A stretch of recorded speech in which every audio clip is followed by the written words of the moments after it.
उत्पन्ना एकादशी व्रत कथा। राधे राधे सारे भक्तगणों। जो भी भक्तगण एकादशी के व्रत शुरू करना चाहते हैं वे इसी उत्पन्ना एकादशी से शुरू कर सकते हैं। उत्पन्ना एकादशी के व्रत की कथा प्रारंभ करते हैं। उत्पन्ना एकादशी का महत्व। धर्मराज युधिष्ठिर कहने लगे कि हे भगवान, मैंने कार्तिक शुक्ल एकादशी अर्थात प्रबोधिनी एकादशी का सविस्तार वर्णन सुना। अब आप कृपा करके मुझे मार्गशीर्ष माह के कृष्ण पक्ष की एकादशी के विषय में भी बतलाइए। इस एकादशी का क्या नाम है तथा इसके व्रत का क्या विधान है? इसकी विधि क्या है? इसका व्रत करने से किस फल की प्राप्ति होती है? कृपया यह सब विधान पूर्वक कहिए। भगवान श्री कृष्ण बोले, मार्गशीर्ष माह के कृष्ण पक्ष में आने वाली इस एकादशी को उत्पन्ना एकादशी कहा जाता है। यह व्रत शंखोद्धार तीर्थ में स्नान करके भगवान के दर्शन करने से जो फल प्राप्त होता है उसके बराबर पुण्य मिलता है। व्रत करने वाले भक्त को चोर, पाखंडी, परस्त्रीगामी, निंदक, मिथ्याभाषी तथा किसी भी प्रकार के पापी से बात नहीं करनी चाहिए। इसका महात्म्य मैं तुमसे कहता हूँ, ध्यान पूर्वक सुनो। उत्पन्ना एकादशी व्रत कथा।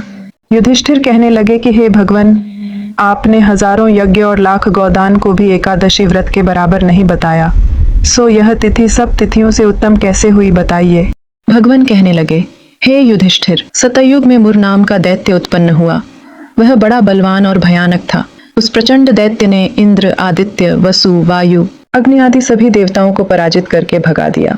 तब इंद्र सहित सभी देवताओं ने भयभीत होकर भगवान शिव से सारा वृत्तांत कहा और बोले, हे कैलाशपति, मुर दैत्य से भयभीत होकर सब देवता मृत्यु लोक में फिर रहे हैं। तब भगवान शिव ने कहा, हे देवताओं, तीनों लोकों के स्वामी, भक्तों के दुखों का नाश करने वाले भगवान विष्णु की शरण में जाओ, वे ही तुम्हारे दुखों को दूर कर सकते हैं। शिव जी के ऐसे वचन सुनकर सभी देवता क्षीर सागर में पहुंचे। वहां भगवान को शयन करते देख हाथ जोड़कर उनकी स्तुति करने लगे कि हे देवताओं द्वारा स्तुति करने योग्य प्रभु, आपको बारंबार नमस्कार है। देवताओं की रक्षा करने वाले मधुसूदन, आपको नमस्कार है। आप हमारी रक्षा करें। दैत्यों से भयभीत होकर हम सब आपकी शरण में आए हैं। आप इस संसार के कर्ता, माता पिता, उत्पत्ति और पालन करता और संहार करने वाले हैं। सबको शांति प्रदान करने वाले हैं। आकाश और पाताल भी आप ही हैं। सबके पितामह ब्रह्मा, सूर्य, चंद्र, अग्नि, सामग्री, होम, आहुति, मंत्र, तंत्र, जप, यजमान, यज्ञ, कर्म कर्ता, भोक्ता भी आप ही हैं। आप सर्वव्यापक हैं। आपके सिवा तीनों लोकों में चर तथा अचर कुछ भी नहीं है। हे भगवान, दैत्यों ने हमको जीतकर स्वर्ग से भ्रष्ट कर दिया है और हम सब देवता इधर उधर भागे भागे फिर रहे हैं। आप उन दैत्यों से हम सबकी रक्षा करें। इंद्र के ऐसे वचन सुनकर भगवान विष्णु कहने लगे कि हे इंद्र, ऐसा मायावी दैत्य कौन है जिसने सब देवताओं को जीत लिया है? उसका नाम क्या है? उसमें कितना बल है और किसके आश्रय में है तथा उसका स्थान कहाँ है? ये सब मुझसे कहो। भगवान के ऐसे वचन सुनकर इंद्र बोले, भगवान, प्राचीन समय में एक नाड़ीजंघ नामक राक्षस था। उसके महापराक्रमी और लोक विख्यात मुर नाम का एक पुत्र हुआ। उसकी चंद्रावती नाम की नगरी है।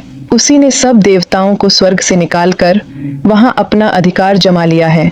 उसने इंद्र, अग्नि, वरुण, यम, वायु, ईश, चंद्रमा, नैरत आदि सबके स्थान पर अधिकार कर लिया है। सूर्य बनकर स्वयं ही प्रकाश करता है, स्वयं ही मेघ बन बैठा है और सबसे अजेय है। हे असुर निकंदन, उस दुष्ट को मारकर देवताओं को अजेय बनाइए। ये वचन सुनकर भगवान ने कहा, हे देवताओं, मैं शीघ्र ही उसका संहार करूंगा। तुम चंद्रावती नगरी जाओ। इस प्रकार कहकर भगवान सहित सभी देवताओं ने चंद्रावती नगरी की ओर प्रस्थान किया। उस समय जब दैत्य मुरसेना सहित युद्ध भूमि में गरज रहा था, उसकी भयानक गर्जना सुनकर सभी देवता भय के मारे चारों दिशाओं में भागने लगे। जब स्वयं भगवान रणभूमि में आए तो दैत्य उन पर भी अस्त्र शस्त्र आयुध लेकर दौड़े। भगवान ने उन्हें सर्प के समान अपने बाणों से बींध डाला। बहुत से दैत्य मारे गए, केवल मुर बचा रहा। वह अविचल भाव से भगवान के साथ युद्ध करता रहा। भगवान जो भी तीक्ष्ण बाण चलाते वह उसके लिए पुष्प सिद्ध होता। उसका शरीर छिन्न भिन्न हो गया, किंतु वह लगातार युद्ध करता रहा। दोनों के बीच मल्ल युद्ध भी हुआ। 10,000 वर्ष तक उनका युद्ध चलता रहा, किंतु मुर नहीं हारा। थककर भगवान बद्रिकाश्रम चले गए। वहां हेमवती नामक सुंदर गुफा थी। उसमें विश्राम करने के लिए भगवान उसके अंदर प्रवेश कर गए। यह गुफा 12 योजन लंबी थी और उसका एक ही द्वार था। विष्णु भगवान वहां योग निद्रा की गोद में सो गए। मुर भी पीछे पीछे आ गया और भगवान को सोया देखकर मारने को उद्यत हुआ।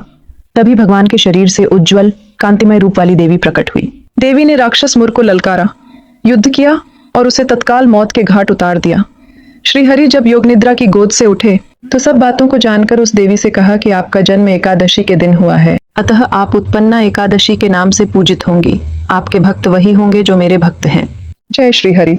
दोस्तों, हम आपके लिए हमारे पवित्र हिंदू धर्म और संस्कारों से जुड़ी जानकारी, हमारे व्रतों, त्योहारों और पर्वों का ज्ञान आप तक लाते हैं। अगर आपको किसी विशेष के बारे में जानकारी प्राप्त करनी हो तो कृपया कमेंट में लिखें। हम पूरी कोशिश करके आप तक जानकारी देंगे। हमारे चैनल को सब्सक्राइब करें और वीडियो अच्छी लगी हो तो लाइक करके हमारा प्रोत्साहन बढ़ाएं। फिर मिलते हैं एक नए ज्ञान के साथ।